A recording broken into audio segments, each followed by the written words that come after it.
I am really excited to be joined back again today by a previous podcast guest in Julie Beckerman. We actually did an Instagram live on Marriage Helpers Instagram last year and had a great conversation. I mean, honestly, Julie, when it comes to the co-parenting space, I think that you are the best person that I have talked to because everything you said was actionable, it was relatable, practical, made a ton of sense. So I am very happy to have you back on and have Well, more of thank a you for saying conversation. that. Yeah, I was really happy to be on too. I got so much, I was able to help a lot of people that came through here.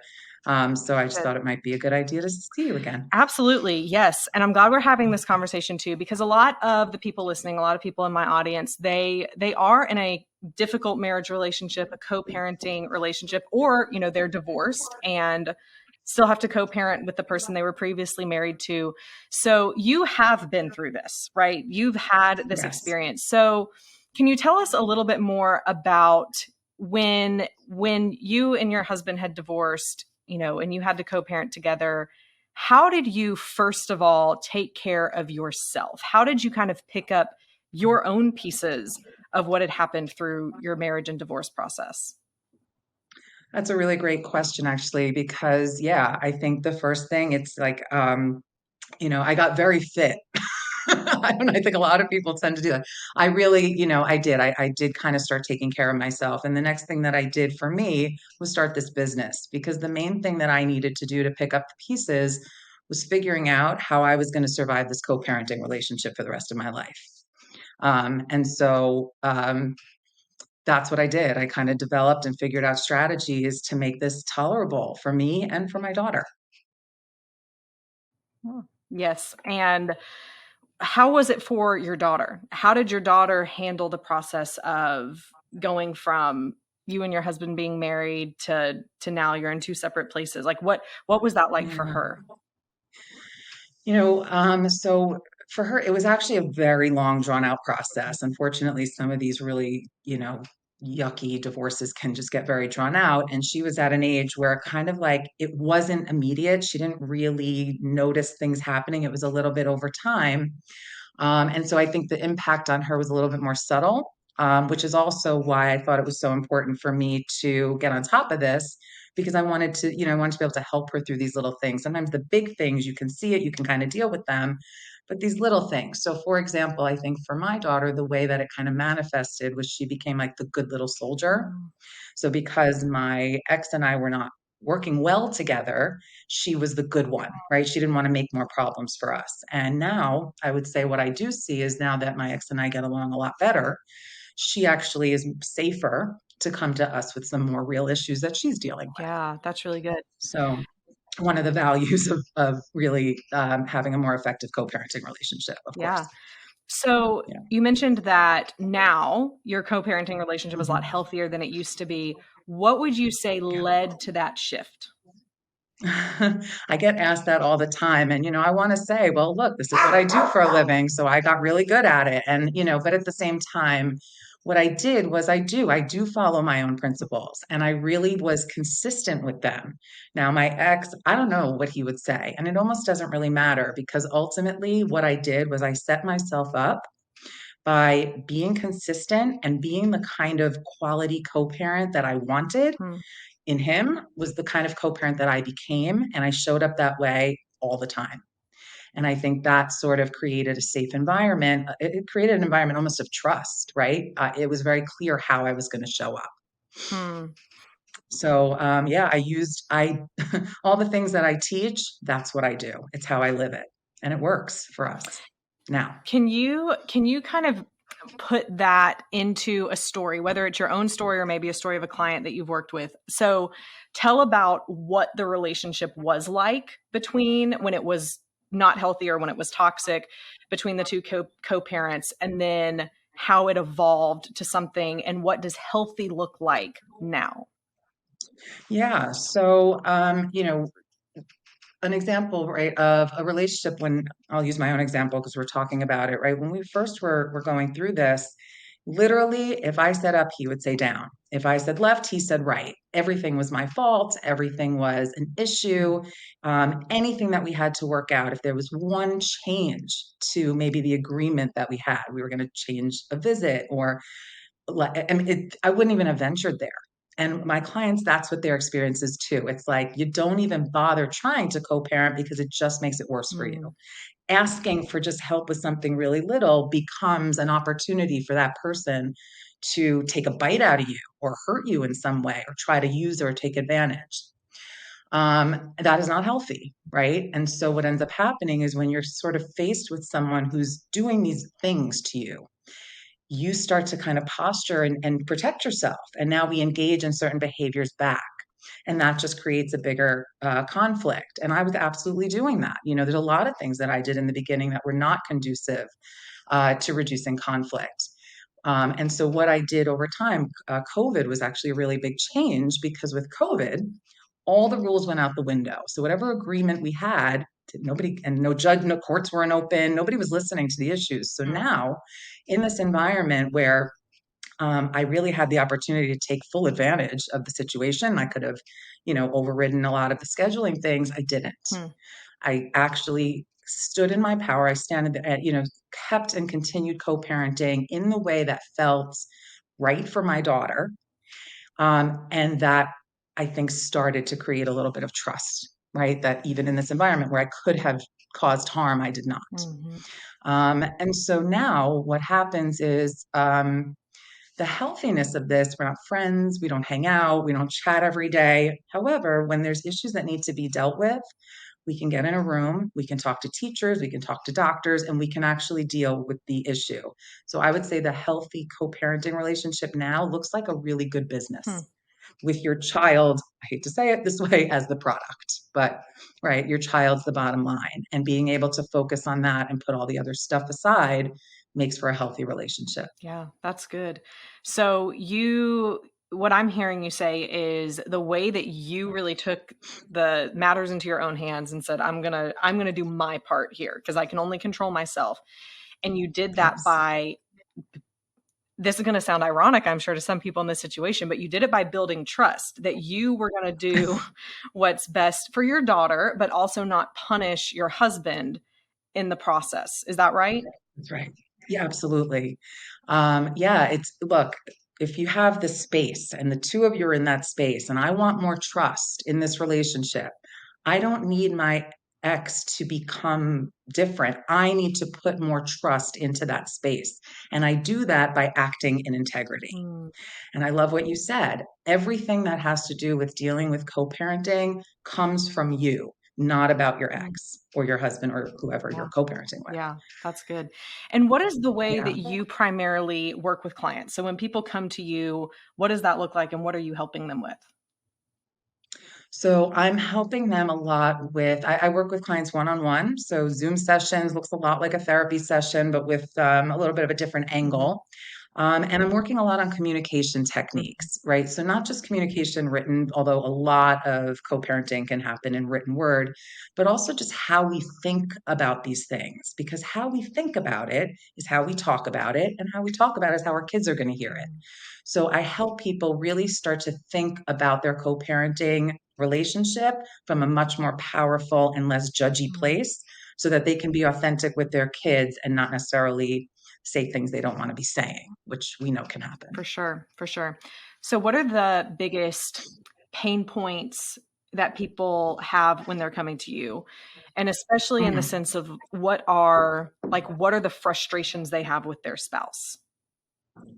So there's a couple, right? So I think the main pain points are about the lack of fair, Mm, right? So when, their ex is not doesn't follow the agreement, or their ex is bad mouthing them to the kids, or they're blaming them for every little thing, or they use, so for example, one client, her kid, they would have pictures, her kids would post pictures from the house on Instagram, and she might have a bottle of wine open in the back.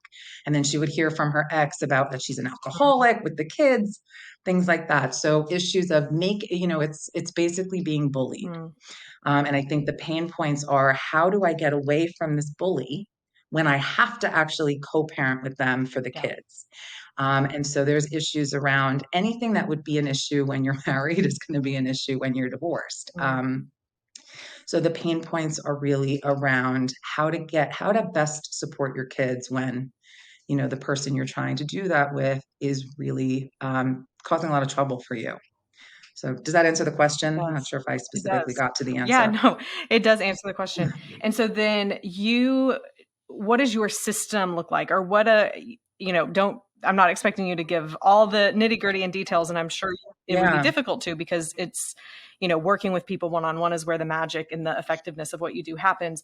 But you mentioned before, like you practice what you preach. You did what you Yeah. teach people to do. So what are some of those key things that you really leaned into that made a big difference for you that also make a big difference for your clients?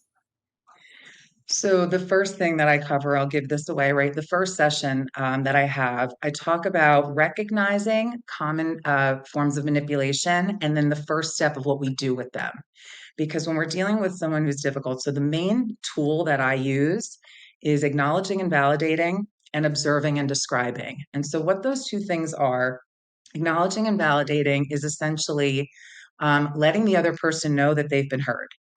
Doesn't mean I agree with you, doesn't mean I like what you're saying. All I'm saying is, okay, thank you. I've heard what you had to say and I understand it. What that does is allows us to get away from about 90% of the arguments, right? Because what we're doing, so for example, if you would get a message about how, you didn't do your kids' homework, you sent them to school with holes in their clothes, and now they're eating crap and they went to bed super late, and you're the worst mom in the whole world, right? What are you going to do with that? Well, most of the time, what do my clients want to do? They want to respond and they want to answer that question. No, I didn't. They didn't have holes in their knees. They got the hole in during recess, or right, et cetera, et cetera. What I will teach you is how to acknowledge what your ex is saying without having to defend yourself. So saying something like, I understand that's how you heard it. That's not what happened. Happy to clear the details. Right. And so I'm teaching people languages of how to. So, what I utilize here is a lot of um, acknowledging and validating so I don't have to get into the story. The second thing that I utilize a lot of is observe and describe language. And that allows me to say what I really feel without it being a judgment. So, the difference of being like, you know, what you did was bad, right? So if I'm trying to explain, let me give you an actual example there. So for example, you have your ex decides to bring their new girlfriend to your kid's soccer game, Mm-hmm. right? And that can be incredibly Yeah. triggering for everyone. However, not a whole lot you can do about that. And so one of the things that I would kind of utilize here is I'm not going to get into a whole fight here. I'm not going to make this a big issue. I'm simply going to state by observing and describing when you brought your girlfriend to the game, what it did was made it difficult for our daughter to figure out where to go at the end of the game or something like Sure. that. And then you leave it. So you kind of, so some of the tools are really around the communication and creating boundaries so you're not getting caught up in those details. And so the other tool that I really utilize is again kind of what I said, and there's different ways of doing this, is figuring out and being very clear on the kind of co-parent that I want to be and never wavering from that, no matter what crap gets thrown my way. So I think of it and I visualize it like a tree. And I'm this tree and I'm anchored in, and my ex might be the storm. Whatever storm comes by, I'm staying anchored in myself. And what that means is I don't play tit for tat. I don't punish him. I don't ask for negotiation. I always make the decision in the best interest of my daughter. And I never really factor in my feelings for my ex in that decision. Mm. And that is the bottom line of what I do. And then there's a lot of different ways in which, to get around that, if that helps. Absolutely. How long did it take you to get there to where you could really approach it as non-emotionally as you can? Because I'm sure you, and especially your clients, you're bringing in the hurt from the previous relationship. So it Yeah. has to take work and be, I don't really want to use the word hard, but it really shows an amazing amount of strength and growth when you're able to get to the place of doing what's best for your daughter and try and be as non-emotional as Mhm. possible. So what did that look like for you? How did you get there? Yeah, so it's like any change, right? Everything is a habit. And so if you have this person who is, right, your ex, and your ex triggers you, right? That's kind of where you're, right? Every time your ex triggers you, you're going to go into this mode of bringing that emotional pain and hurt. And so as you go through it and you're able in those little tiny ways to kind of think more clearly, sort of, right, put the emotions aside. Every time you do that, it's like flexing that muscle. You're just getting a little bit stronger at it.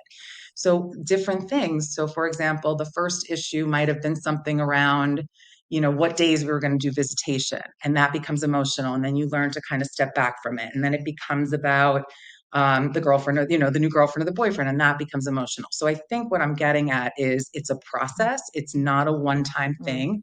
And it's right, it's little steps at a Mm-hmm. time. You get better at it. You just get better at it.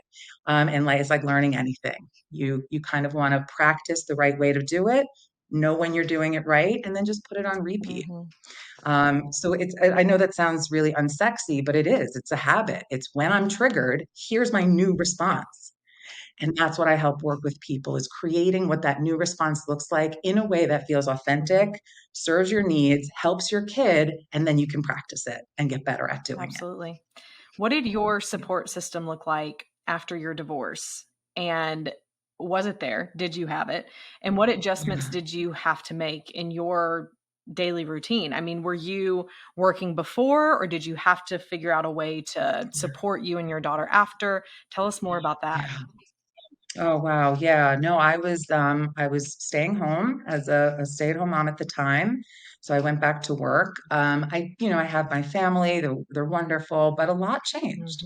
Mhm. My friendships, the people, when I was married, we had a couple friends. And then, all of a sudden, so even finding women that I could kind of connect with that were in similar spots, that was a big shift for me as well.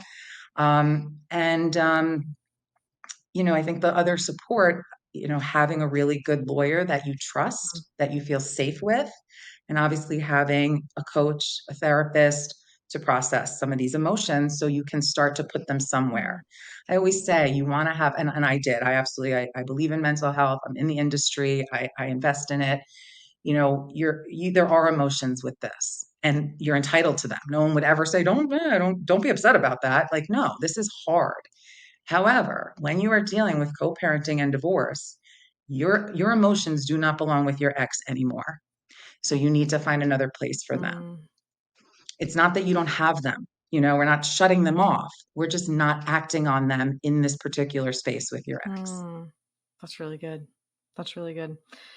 And talk a little bit more about, you went from not working to working. So Yeah. how did you balance needing that self-care and that time for you while also needing to be there for your daughter? I'm not sure. I think, with what I do, it was always just kind of a consideration. So I, Mhm. I started working for myself from home, doing all these things because my daughter was always going to be part of that Mhm. equation. And the other piece of this, again, what I did for a living, getting and learning techniques on how to manage a difficult relationship, was kind of always for us, and right, it was kind of all blended together. So everything I was doing was really in support of that as well. So I'm not sure, I just kind of did it. Yeah, I don't really know how, you found a way. that part of it. Yeah, how do we balance everything, right? We just kind of do. Yeah. What do you believe are important topics for co-parents to discuss, and when should they discuss those things? So I think any topic that, I think any topic you can have a good discussion with is, yeah, go ahead. I think when you discuss them, I don't think there's a right answer to that. What I would say is there's definitely a time when you don't want to discuss Mm, topics. And I think the times to stay away from it is when it's no longer effective. If you can have a good conversation with someone and come, why should you? Yeah, talk, all you can. However, if you are consistently running into a brick wall, having these conversations, trying to co parent with someone who's just not interested in co parenting with you, that's when I would say it's not a good time. But some of the interesting co parenting topics are always going to be around health education, wellness, religion, and those are the topics that are actually going to have some support in the system. So if you get in a fight with your ex over your ex's decision to take your kids to McDonald's because you don't believe in fast food, there's not a court that's going to, they don't care. Mm. They're not getting involved in that. However, if your ex decides to take your kid to see to change their schools and put them in a private school without letting you know, that's something that's going to be heard. Mhm. So I think also knowing that it's important that if it has to do with religion, education, health, and welfare, you need to be talking about it with your co-parent. Yeah. Those are absolutely going to fall under required. Yeah. That's good. That's really good. What about when in those topics? So any of those that you said, what about when there is conflicting parenting, either in those topics or other things? You know, one person just has a different parenting style than the other, and now your child Yeah. is navigating between those two kind of house rules in the split of the custody. How do you deal with that? But also, is there a way that you help your child deal with the two different sets of rules in households? Yeah. Yeah. This comes up a lot, right? Because, it's really hard to get full consistency in two different Mhm. households. And I think, you can agree if, like, let's say, for example, your kid is diabetic, you're going to agree on Sure. certain foods and stuff in the house. So I think the way that I deal with it is I think of it as like two religions. Neither one is right, neither one is better, they're just different. And in the same way your child can go to a friend's house and know that they have to take off their shoes, and then in the other house they can kind of go into their friend's fridge, and kids are able to recognize different sets of rules and act accordingly. They don't go to school and jump on the tables, right? Like they know. And so the way that I think is most important and helpful for your kids to present it is not showing it to them as one is right or wrong. They're both different, and there's room for all of it. And the same way, two religions. This is this one, and it's up to them to kind of, now they've got these options to choose from for themselves as they get older. Right. And that's how you take what's happening and you make it okay for your kid. There's nothing wrong with having two sets of rules. They'll be okay. They'll live. They'll be fine. We have to make it okay for them and not make these things that we think as issues into issues for them when they don't necessarily have to be. Man, one of the examples that's coming to mind with that too is even just like political party affiliations. And if one if one Yes. household was Republican and one was Democrat, I love what you just said, because the child could start feeling, especially depending on how each household talked about the other, Yeah. the child could start feeling a lot of things. So your recommendation in that kind of situation, if you are the polar opposite on certain things than your the other co-parent, would be to what? Like, and really what I'm looking for here is, what are the things you say, what are the things you don't say about the other parent when they're not there, or about the things that they believe? Yeah. So, and this is about observe and describe and acknowledging and validating. And those are the tools that we want to use here. It's okay that your dad, um, it's okay that your dad, I'm trying to think of an example here, doesn't make you clean up your room. Mhm. That's not what we do here. Mhm. Here we clean up our room. Why? We clean up a room because it feels respectful and we want to make sure there's no bugs or whatever. I don't know why your dad doesn't have you do it. That's okay. That's what he does. And that's the language. It's not good. It's not bad. It's not right. It's just what he does or she does, right? Obviously, in the other. And this is what we do. It's not good. It's not right. It's just, and this is why I prefer it. And you know what? It also, having this kind of conversation with your kid, it really makes you check your own choices. Mhm. Do I do what I do because it's better, or am I doing it just because that's what I've always done? Yeah. So you start to actually go like, why do I need to make them do all these, whatever, right? Just as an example. But I think that's the key there. You acknowledge and validate. And the other piece here too is whenever your kids are coming to you with questions, you want to know where it's coming from. So are they asking you because they're just genuinely confused? Are they asking you because it feels weird? And we want to say, where is this coming from? What's going on for you? And actually address where it's coming from as opposed to just the details of the story. Mhm. So I love that question specifically whenever, your kids come to you with something where you're kind of like, where is this coming from? What's this about? What's going on? and that kind of question to get a little bit more information. I think that's a really good question too. Yeah. I want to go back though and ask a little bit further on. So we talked about, what if there's just two differences? Not one is not right, one is not wrong. It's just two differences. But what if one of the co-parents really is doing things that are wrong? What if they are a pathological liar or, um, you know, I, any other sort of thing that actually, like you as the mom would say, that is not a behavior I Yeah. would want my child to emulate. How do you handle that? Yeah. How do you deal with Yes. that? So I love that question, right? Because blame, Mhm. especially with high conflict, comes up a lot where the other parent is going to blame, and then it's dad or mom says it's your fault and it was you did this.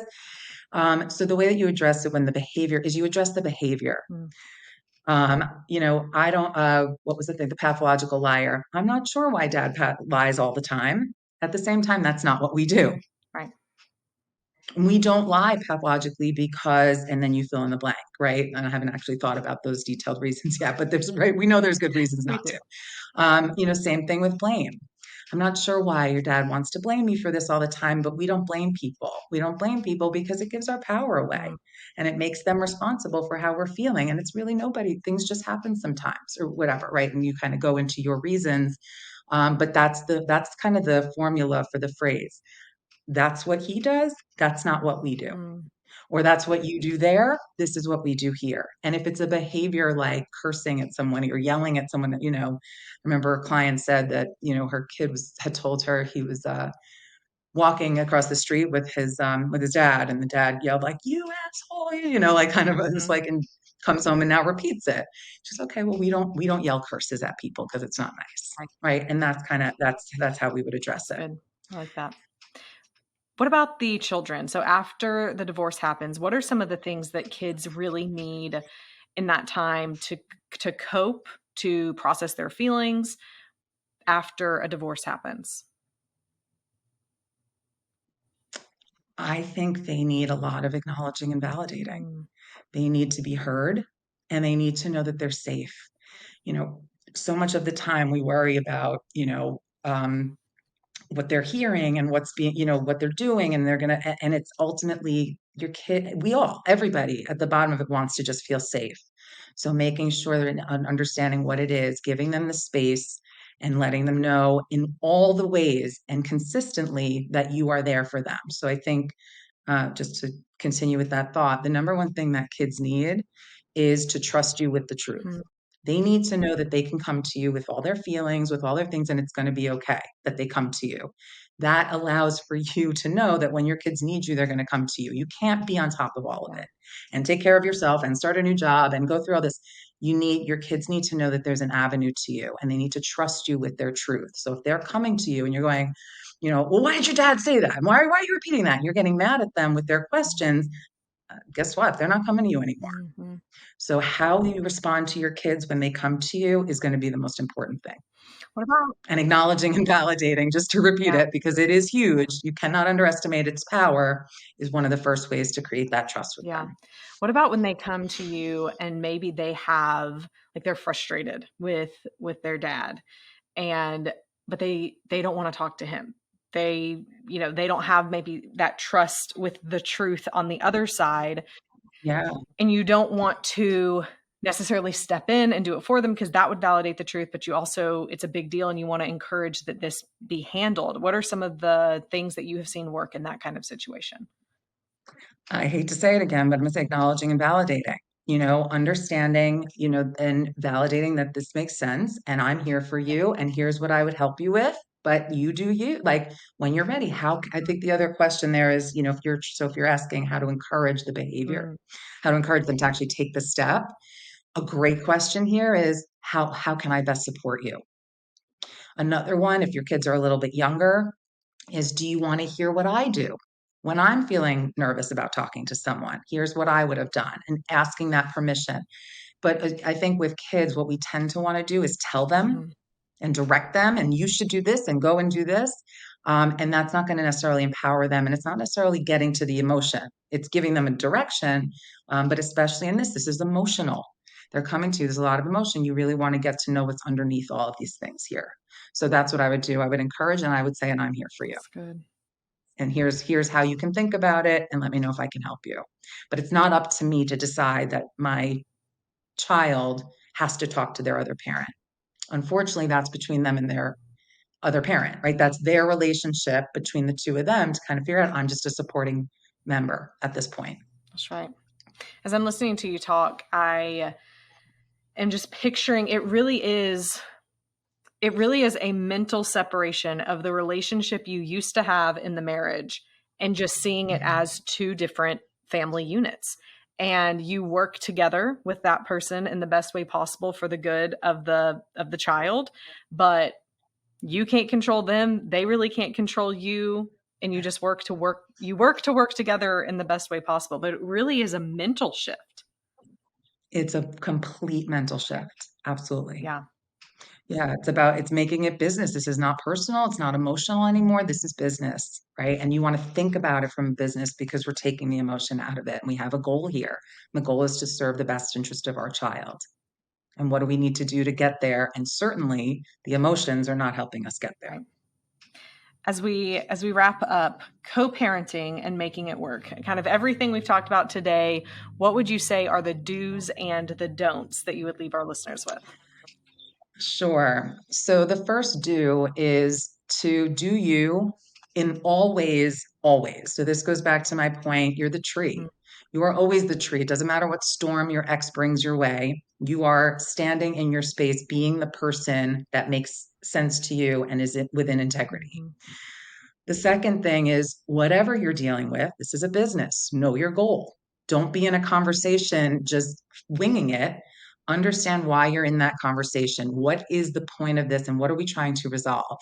Otherwise, that's when we don't know the goal, we get pulled into 75 different conversations about what happened 45 years ago. And the next do would be, again, something else I said earlier, but focus on the emotions. When your kids are coming to you with a story, mom said that you did this and blah, where's this coming from? What's going on? They're upset about something. They're angry. They're frustrated. They're confused. We want to address the emotion. They are looking to feel safe. They don't need all the details. They don't need to read your agreement. So some of the don'ts is don't focus on fair. This is not about fair. Forget about it. It's not about this is not about, well, he does this, so I'm going to do this. This is about you're doing you. Focus on being effective for your kid. That's a big mindset shift. It's not about fair. It's about effective and effective to the goal, which is your child. And then the last don't, same thing. Just don't get caught up in the story. If your ex has a version of the story, right? Pathological liar, well, you did this, and that's just not your version of it. Learn the tool of acknowledging and validating so you can dismiss their story and hold authentically to your own, right? You don't necessarily have to get them to see things your way. You need to be able to move them off of it so you can focus on the goal. And I can teach you a technique for that. That's right. Julie, I loved our conversation today as well. Lots of great takeaways. I took some notes that I'm going to recap in the key takeaways that I do at the end of every episode. But for people who are listening and saying, you know what, I hear you, but implementation is hard. Where can they find you, and what does it look like to get started in working with you? Yeah, so I actually have, for this specifically, I have a really great 6-week program it's not going to solve it, but it's going to really get you started. You're going to start to see how this can be better. And I offer an intro session so that people can try, and they can kind of try the one session. If they like it, we can finish up the program. Really powerful. I've been using it for a while and really, really effective. And if you want to reach me at this point, I would say you can please just email me. But if you are listening and you're on Instagram, please follow me. My Instagram account was hacked and deleted, so I'm kind of starting over so I could use, all the support I can get. And please reach out to me there as well. It's Coach Julie Beckerman. Absolutely. And we'll include the links to all of those things in the show notes, especially your website, which is super easy to navigate. I'm looking at it real quick now, and as well as your new Instagram, so we can hopefully help you build back up some of those followers. Excellent. Thank you so much, Kimberly. Thank you, Julie. I enjoyed our conversation and having you on.